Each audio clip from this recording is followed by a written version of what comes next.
Hello, my name is David Reid, and today I'm talking to Dean Hunter, who's founder of Hunter Adams HR Consultants. We're going to be talking about removing the controversy around cost reduction. Now, let's face it, everyone loves it when companies are doing well, annual targets are being met, bonuses are being paid. But in challenging times like these, how do businesses make ends meet? And more importantly, how do business owners and leaders take those difficult decisions that sometimes have to be made? So Dean, you're experienced, you've worked with a number of companies over the years within HR. How do you see the marketplace at the moment? So I think there's a real mixed bag out there. I mean, some are growing, some of our clients are still acquiring other companies. For the most part, I would say that it's probably the greatest leadership challenge that many have faced ever in their careers. They're trying to adapt to new ways of working, reduce workload, and it really is, a leadership challenge. And how are companies facing these challenges? I think there's a real difference between the large and small companies, and I'm going to generalize for a moment. But in the large companies, they're very much set up for cost reduction. They've done it before. You just have to be careful with that it starts feeling a bit mechanical and insensitive the way that it's approached. The small companies, the small owner-managed businesses, in those, I think we see people just want to protect their staff, they want to protect their company.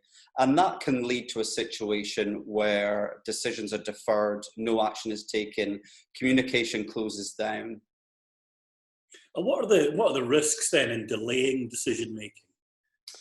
Yeah, I mean, I see a spectrum out there. Yeah, there's a spectrum at one end of the spectrum. It's a knee-jerk, let's just go straight to redundancy. At the other end of the spectrum, it's I'm not going to make a decision at all. And we don't really want either of those scenarios because the ultimate risk is obviously from a cash flow point of view, we know how quickly that can spiral.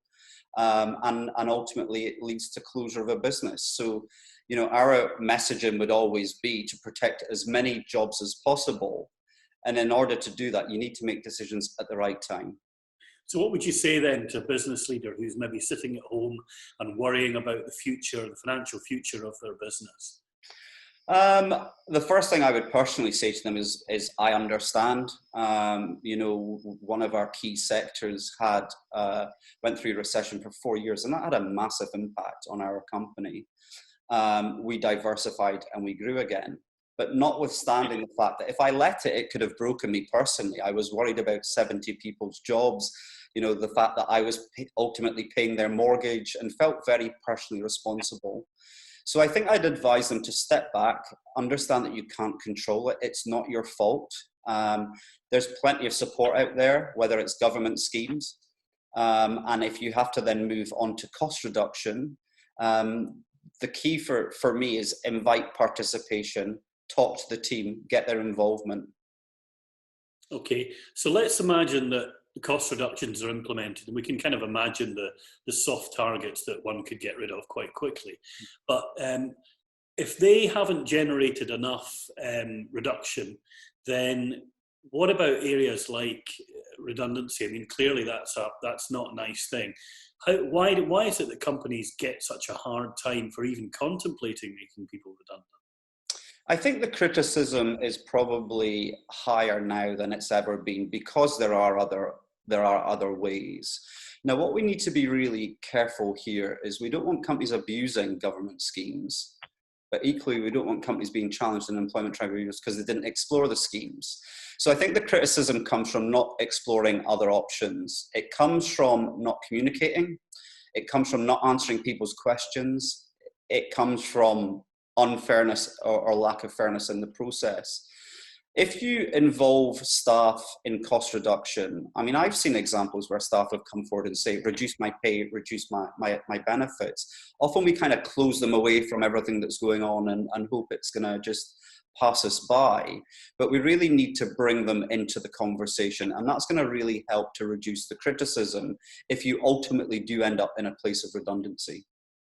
Okay, so let's say that a business ends up in a situation where redundancy, it's inevitable. How can the likes of Hunter Adams come in and help advise and help businesses through that process?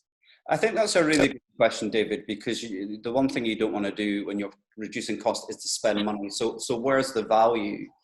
The value is very different for the employee than it is for the company. So from our perspective, redundancy is the worst thing that we have to do in our job working in HR. Same for a line manager. If we can make sure that the individual is managed fairly, sensitively, they walk out the door with dignity and they look back and think, actually, do you know what?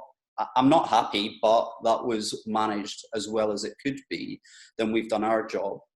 From the company's perspective, the leader of the business may want us to lead the process because they don't understand it, or they might just want some advice or guidance.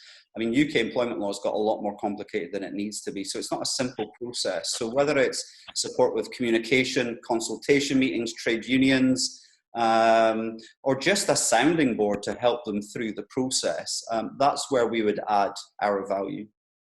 Okay, so an employee is never going to thank you for being made redundant. So how are there ways of reducing the controversy around that whole unsavoury topic?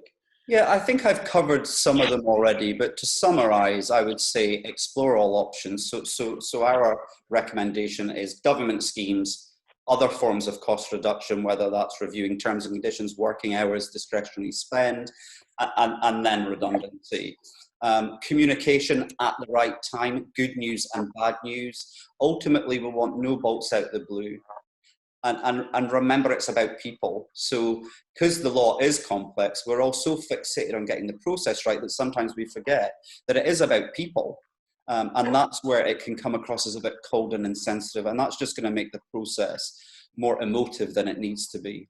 That's a good point. Now, you've mentioned a couple of times government support. Is that something that you think businesses should be looking really carefully at the moment? Yeah, I mean, I've covered the fact that you need to get it right for you. You don't want to abuse the schemes equally. You don't want to make people redundant without looking into them. I think the right answer for any business comes from asking some key questions. So the questions that I would be looking at is this a short-term issue? We don't know that today because we don't know where the future lies. But the questions we do know is, what is the cash position of the business? What are the order books like? How quickly can we build up the business development pipeline of work? In some sectors like professional services, that could be tomorrow the work comes in. In other sectors with procurement and tendering processes, that could be 6 to 12 months before another contract is won. Can you last that long? These are the questions that really would ultimately give you the indication of whether or not it is a government support issue or ultimately a redundancy process. Okay, so my final question is, how many companies get this whole area of cost reduction right? As you would imagine, very few. We still see the knee-jerk reactions, the panic, which is the end of the spectrum we don't want.